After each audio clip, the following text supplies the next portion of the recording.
Can you use reason to find God? Do the religious even know what reason is? The more we see them making claims, the less it seems that they do, but I'm always willing to give them another go. So here comes Josh Rasmussen to try to explain.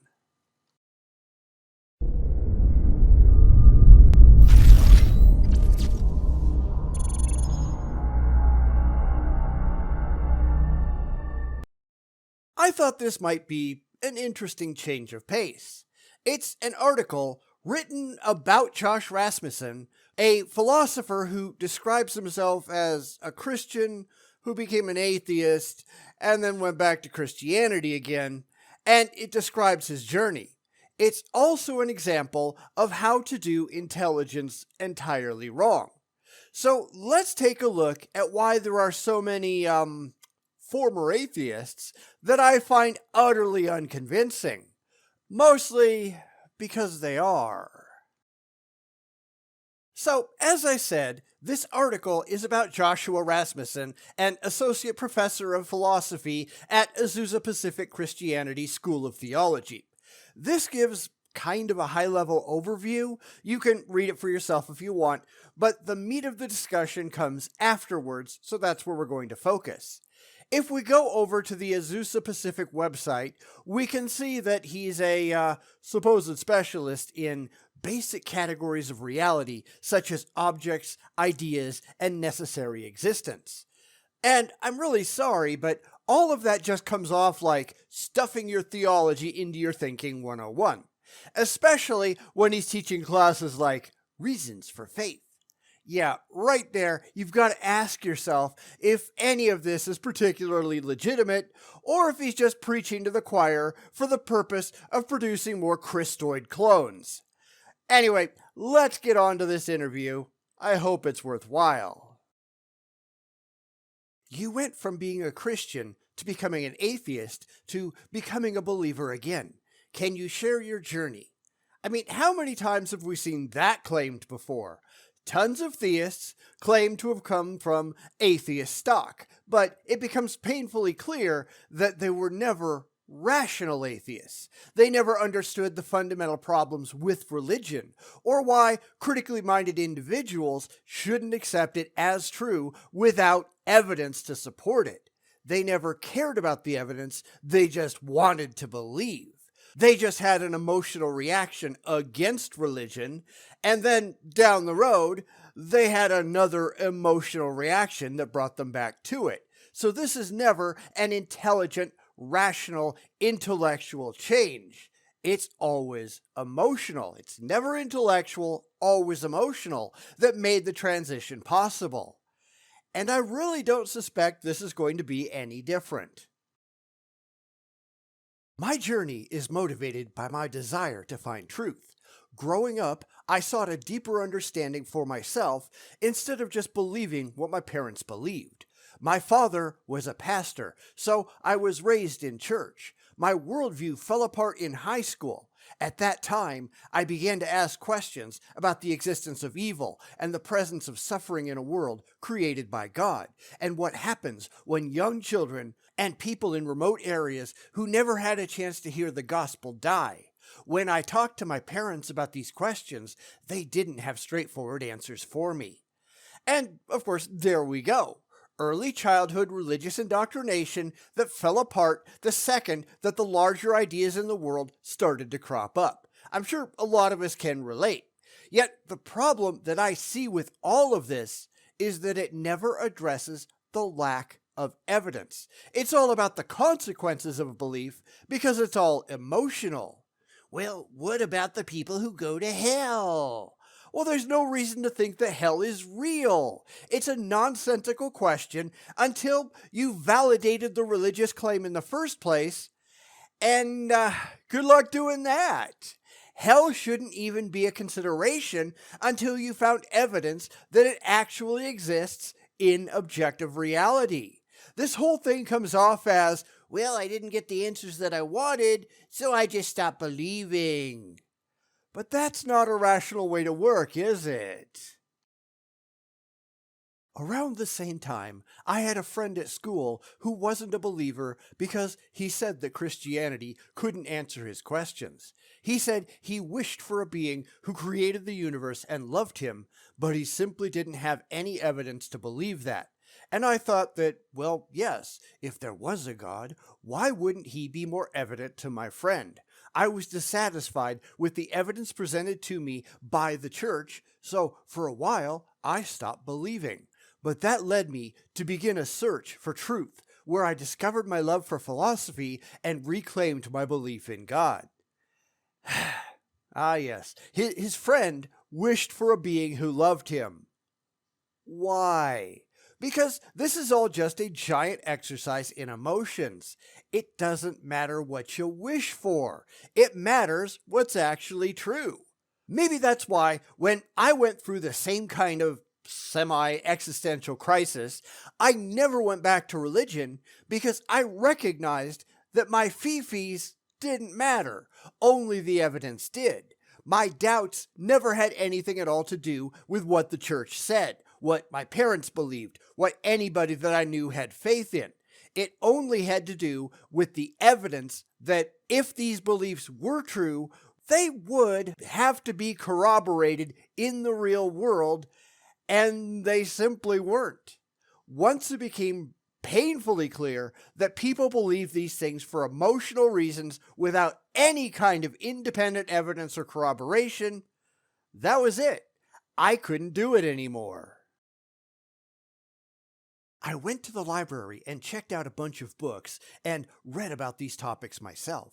I think that's the best thing you can possibly do.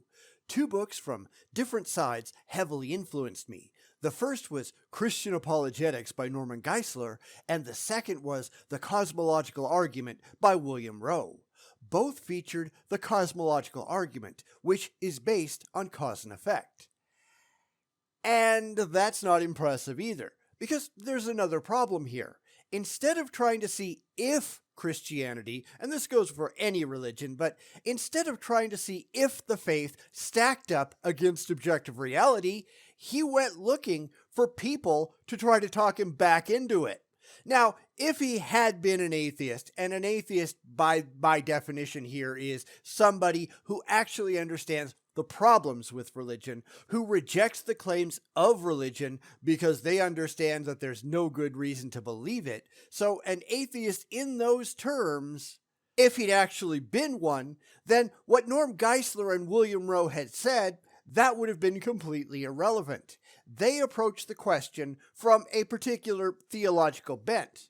Now, I've read tons and tons of religious books over the years, both when I was a Christian and thereafter. And the one thing that changed dramatically after my deconversion is that all of the faith talk from before became completely irrelevant to me. I don't care what you believe. I care how you justify it independent of your faith. I don't care what it says in the Bible until you can demonstrate that the Bible is factually correct using external evidence.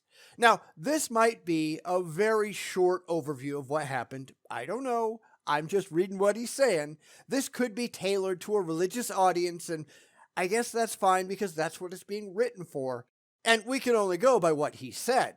He went looking for religious confirmation. I went looking straight to science.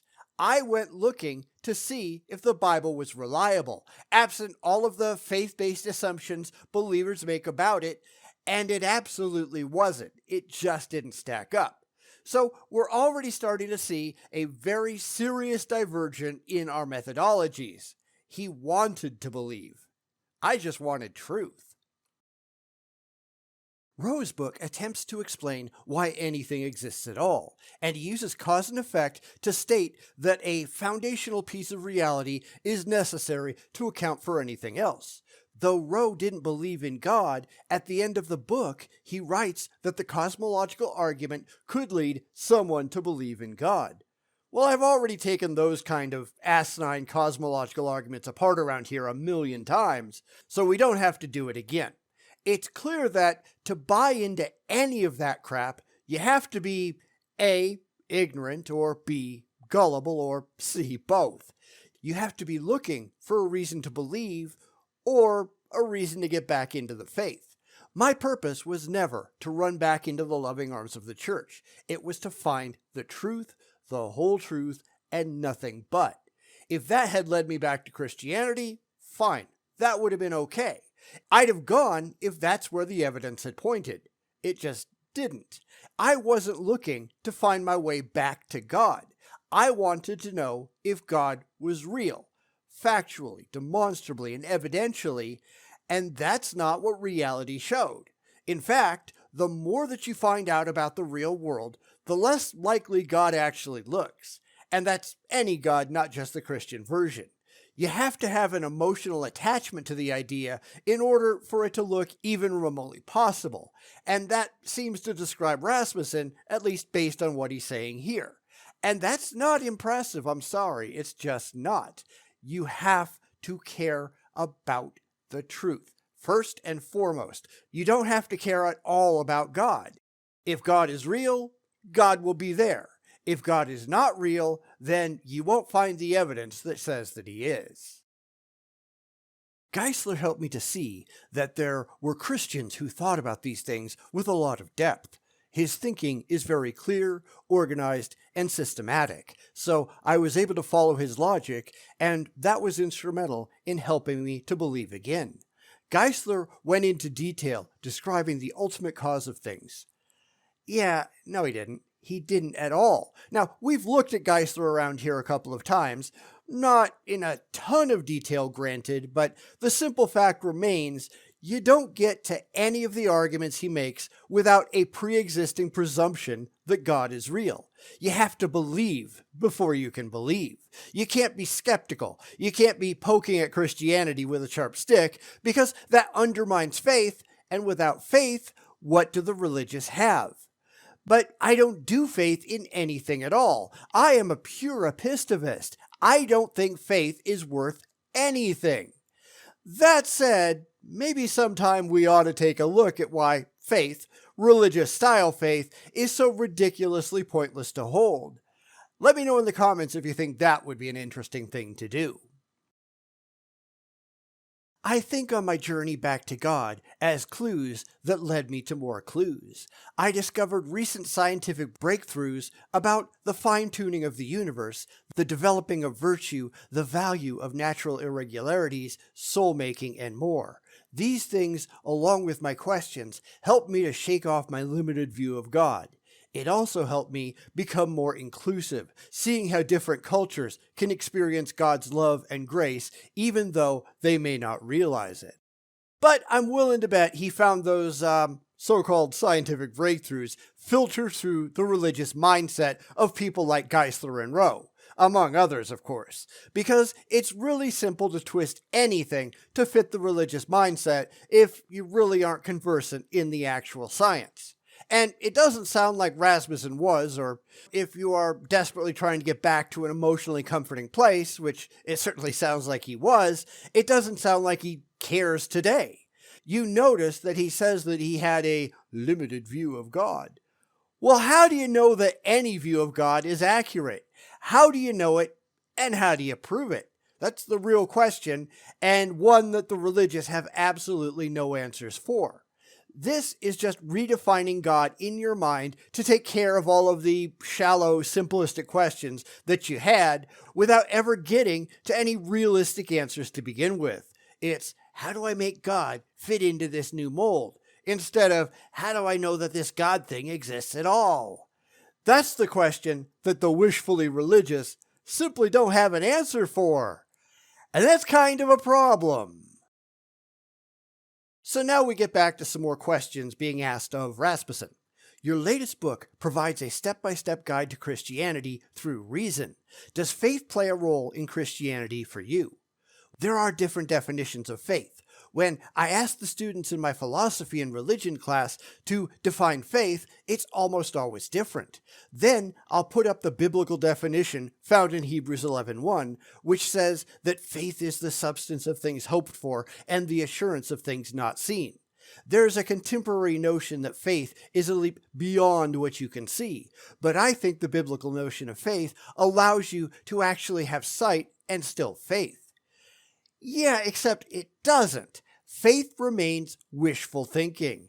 It's what you want to be true laid over what you can actually demonstrate to be true. It's the assumption that God has a plan without ever demonstrating that God is real in the first place. It's the belief that you'll get there somehow if you just have faith without ever understanding where the hell you're going or how the hell you're supposed to get there. Faith is not a reliable path to truth, and the only thing that actually matters is truth. If you don't have truth, then faith is pointless. And if you can't show that the truth you accept is correct, then what in the world are you doing? Because your faith isn't true. People think of reason as human reasoning, and they think of faith as from God.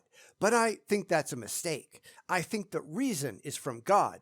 Jesus is the Logos, and that's logic, the very nature of who he is. It points to God. Jesus himself pointed to the evidence of his miracles to give people a reason to believe him. I think faith fundamentally comes from trust, but also that trust can be based on evidence. Reason is a form of evidence. And where's your evidence for any of that? I can assert that I think reason comes from invisible, intangible, universe-creating pixies. That doesn't make it true. He's inventing a foundation for this thinking without ever backing any of it up in reality. Everything that he says here is a prime candidate for, how do you know that, and how have you proven it? But they don't care, do they? This is all emotional, not remotely intellectual. There is no reason in operation here at all. It's just bald rationalization to get back to the point where they feel comforted in their ignorance.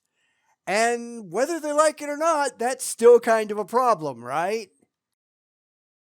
If reason leads to God, why are many scholars and philosophers still atheists?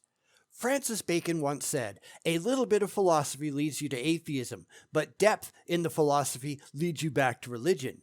And that's certainly been my story. The more that I study philosophy, the more I see that points to God. Often I wonder, why don't all philosophers believe in God? The evidence is so powerful. A lot of it is sociological. Part of it is the believer's responsibility. Many of my skeptical friends felt judged and condemned by Christians when they stopped believing. In my own experience, my parents didn't make me feel that way. Instead, they gave me the resources, and that helped me come back to my faith. And this is why philosophy is the wrong tool for the job most of the time. Philosophy doesn't require evidence. It only requires noodling your navel to come up with a conclusion that sounds good to you. That's not entirely accurate, granted, but when it comes to religion and a lot of other emotionally comforting positions, yeah, it absolutely is. The question is there a God that demonstrably exists in objective reality? That is not a question that can be answered in philosophy. Of course, it can't be answered in the way they want it answered any other way, which is why they use philosophy. They're looking for an answer that makes them happy instead of an answer that's objectively true. It's why caring more about what makes you feel good than what is actually so is such an issue, and that's really all that's going on in theology. It's sad that the blindly faithful just can't see the truth. But unfortunately, we all know they just don't care, do they? Others who feel alienated find a group of like-minded people, and they derive a sense of virtue about being skeptical. When I have a conversation with an atheist, many times they will not have considered all the aspects of the existence of God. I realize that many may associate theism and dogmatism with blind faith, and since they want to be intellectually virtuous, they disregard that. You know, it's really a shame that these people spend all of their time looking in the mirror, assuming that everybody is just like they are. Skepticism is the only way to come to truth. It's all about asking the hard questions and not accepting claims until they can be objectively backed up. Now, as I keep saying, the religious, they don't care about any of that because for them, this is all about their fifis and never ever about the facts. So long as they get that dopamine shot in the head, they're happy, and it doesn't matter what they have to believe to get there. Except, if you think about it, that's really kind of stupid. The Hindus believe things for non-rational reasons. Did they find truth? Well, not according to the Muslims or the Christians or hundreds of other religions out there, who are all doing the exact same thing and not coming to demonstrable truth either. So how do you get to actual truth? Not what you want to be true, not what makes you happy, not what you wish was true, what is actually demonstrably, defensively, evidentially true. And the religious don't have a clue how to do that, and they don't give a damn either. What guidance would you give college students as they journey to find out what they believe? I'd advise people to do their research and trust their instincts. You can be curious and think it through for yourselves. I want to encourage people to pursue the truth. If you have questions, that's good, because it takes courage to ask those questions. If you are genuine in your pursuits of truth, you will always find it. So that's one good thing and one bad. Now, trusting your instincts is fine so long as your instincts align with reality, but when it comes to religion, that's rarely ever the case. It's why you need to care about the truth before everything else, including your own feelings. He says that he wants to encourage people to pursue the truth. Yet he didn't do that, did he? He went running back to religion for emotional reasons, not intellectual ones. He didn't ask the hard questions that really needed to be asked. Instead, he went to look to other people who already believed, who were already spewing the God belief ideas as an answer to the questions that he supposedly had. And that's not a good idea. He ran back because an apologist told him the stories that he wanted to hear. He went looking for God, not looking to see if God demonstrably existed. And I find that incredibly sad. So anyway, what did you think? Did Josh Rasmussen impress you, or, as he did with me, did he just come off as someone desperately seeking emotional comfort and doing anything necessary to get it? Let me know your thoughts in the comments. He does have a channel on YouTube where he posts a lot of religious videos, but I've looked and most of them seem either far too long to handle or far too short, and he does seem to have stopped posting about a year ago, so I don't know. I have taken a few though, and I'm going to be taking a look at a couple of them in the future, but if you see any on there that you like, let me know in the comments. This just wasn't impressive to me at all. None of these people ever are, because they're doing all of it for really bad intellectual reasons. They're doing it because they want to do it. They believe because they want to believe. They don't actually care if the things in their head accurately comport with objective reality.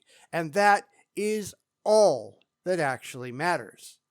But again, what are your views? Let me know. Boom, boom,